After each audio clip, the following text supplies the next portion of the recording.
Jeffrey Epstein का network और उससे जुड़ी फाइलें वर्षों से सार्वजनिक जांचों और अदालतों का विषय रही हैं। 2024 से 2026 में यूएस सरकार द्वारा कुछ पहले सीलबंद दस्तावेजों को अनसील किया गया और उन दस्तावेजों में कई ऐसे नाम मिले जिन्हें मीडिया और जांच एजेंसियां देख रही हैं। इन दस्तावेजों में कभी कभी उड़ान लॉग्स, ईमेल, वकीलों के फाइलिंग और सिविल मुकदमों के भीतर के आर्टिफैक्ट्स शामिल होते हैं। पर जरूरी है कि हम समझें, दस्तावेज में नाम का होना किसी व्यक्ति के अपराधी होने का प्रमाण नहीं है। गिहिसलैन मैक्सवेल एप्स्टीन की नजदीकी सहयोगी थी। उन पर चलने वाली संघीय मुकदमेबाजी में उन्हें नाबालिगों के सेक्स ट्रैफिकिंग और संबंधित आरोपों में दोषी ठहराया गया और उन्हें सजा मिली। यह आपराधिक नतीजा सार्वजनिक और दंडात्मक है। प्रिंस एंड्रू, कुछ अनसील्ड दस्तावेजों और सिविल फाइलों में उनका नाम आया। उन्होंने 2022 में एक सिविल मुकदमे का बिना अपराध स्वीकृति के बाहर निपटारा, आउट ऑफ कोर्ट सेटलमेंट किया। इस निपटारे का अर्थ दंडात्मक आपराधिक दोष सिद्ध नहीं है।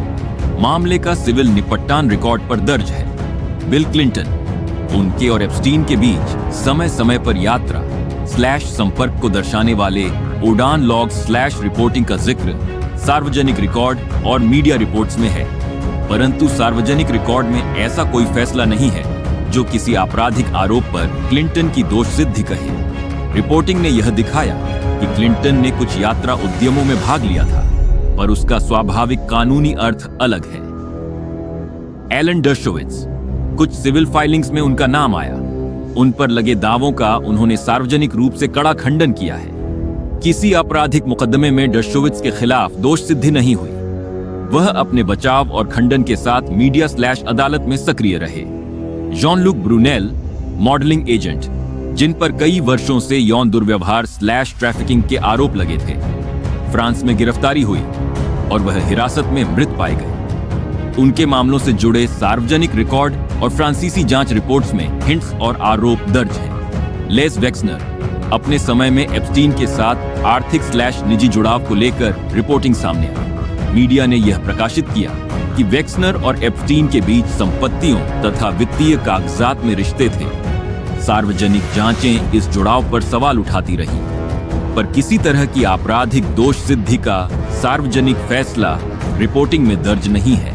डोनाल्ड ट्रंप, 1990 के दशक और शुरुआती 2000 के वर्षों में जेफरी एप्स्टीन और डोनाल्ड ट्रंप न्यूयॉर्क और पाम बीच के सामाजिक कार्यक्रमों में एक साथ देखे गए थे। साल 2002 में न्यूयॉर्क मैगजीन को दिए एक इंटरव्यू में डोनाल्ड ट्रंप ने जेफरी एप्स्टीन को टेरिफिक गाय कहा था। यह बयान सार्वजनिक रिकॉर्ड का हिस्सा है। कई सार्वजनिक तस्वीरों और कार्यक्रमों में दोनों एक ही सामाजिक आयोजनों में मौजूद दिखाई दिए। इन कार्यक्रमों का समय मुख्य रूप से 1990 के दशक का है। शुरुआती 2000 के बाद रिपोर्ट्स के अनुसार दोनों के बीच संबंध समाप्त हो गए। डोनाल्ड ट्रंप ने बाद में कहा कि उन्होंने एप्स्टीन को अपने पाम बीच स्थित क्लब मार-अ-लागो से प्रतिबंधित कर दिया था। साल 2019 में जेफरी एप्स्टीन को संघीय स्तर पर सेक्स ट्रैफिकिंग के आरोपों में गिरफ्तार किया गया। उसी वर्ष जेल में उनकी मृत्यु हुई, जिसे आधिकारिक तौर पर आत्महत्या घोषित किया गया। अदालती दस्तावेजों में कई सार्वजनिक हस्तियों के नाम सामने आए।